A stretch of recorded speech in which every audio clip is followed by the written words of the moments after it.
কারো স্বামী কি অন্যের জন্য আপনার সাথে ঝগড়া করেছে? অন্যের জন্য আপনাকে বাপের বাড়ি চলে যেতে বলেছে?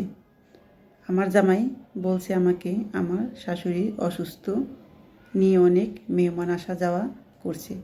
শাশুড়ি আমার এখানে থাকে। আমরা 3 যা, 2 ননাস, 1 ননাস গেলে অন্য ননাস এসে থাকতো। আমার এখানে শাশুড়ির জন্য আমরা 2 জায়ের 2 ঘর। বড় যা বাসা ভাড়ায় থাকে।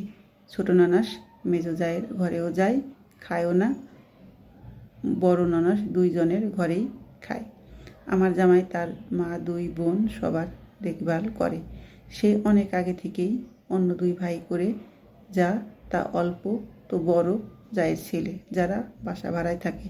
সে রাতে আমার এখানে এসে থাকতো, কারণ ঘরে কোনো আপদ বিপদ আছে। শাশুড়ি অসুস্থ ছিল, তখন সে কিছুই খেত না। আমার এখানে সকালে যাওয়ার সময় নাস্তাটা খেত না। এই নিয়ে আমার জামাই আমাকে অনেক বকছে, অনেক। তারপর দিন থেকে ভাসুরের ছেলেকে নাস্তা দিই, বানিয়ে টেবিলের উপর রেখে দিতাম। কয়েকদিন খাইছে, এরপর থেকে আর খায় না। এটা আমার বড় ননাস আমার জামাইকে বিচার দিছে যে আমি ভাসুরের ছেলেকে খাওয়াই না, নাস্তা দেই না। এজন্য বড় ননাসের উপর আমার মন কষ্ট ছিল। তাই তারা কল দিলে আমার শাশুড়িকে দিয়ে দিতাম। এগুলো হওয়ার বড় ননাসের জামাই সহ একদিন আসে শাশুড়িকে দেখতে। তো আমি তাদের সাথে কথা বলছি। তারা যে আসবে আমাকে বলে নাই, আমাকে মেজো যাকে বলছে। তাতে ভাতও রান্না করার জন্য বলছে। তারা যে দিন আসতেছে ওই শাশুড়িকে নিয়ে একটা বৈঠক করছিল খাওয়ানোর ব্যাপারে। তো তারা যে আসছিল আমি তাদের নাস্তা দেই না।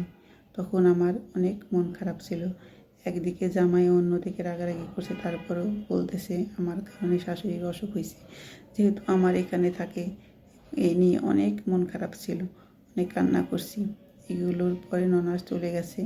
যাওয়ার পর তাদের ভাইকে আমার নামে বিচার দিছে, বদনাম করছে, আমি তাদের নাস্তা দিই নাই।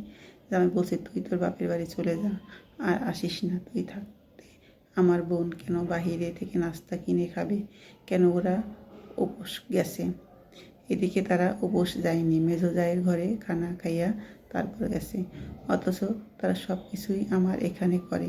অন্য ভাইয়ের কাছে, অন্য ভাবিদের কাছে তারা মূল্যায়ন পায় না। অন্য যা তাদের খেতেও দেয় না, পারে। অন্য যারা কথাও বলে না। আমার ননাসের মেয়ে বিয়ে দিয়ে নাতি হয়েছে, তারা বাপের বাড়ি আসে, লুঙ্গি পরে চলে আসে। ননাসের বিয়ে হয়েছে অনেক আগে, 1999 সালে। তখন আমার মায়ের বিয়ে হয়নি। তারা যদি নতুন হইতো তাহলে মানা যাইত। নাস্তা দেয় নাই, বদনাম করছে।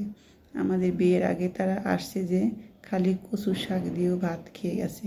তারা যখন বাপের বাড়ি চলে আসে তখন শাশুড়ি বাড়ি দূরে, ট্রেনে করে আসে 3 ঘন্টার পথ। আমি তখন তাদের সাথে কথা আর বলি না। জামাই আমাকে অনেক খোঁটা দেয়, অনেক কান্না আসে।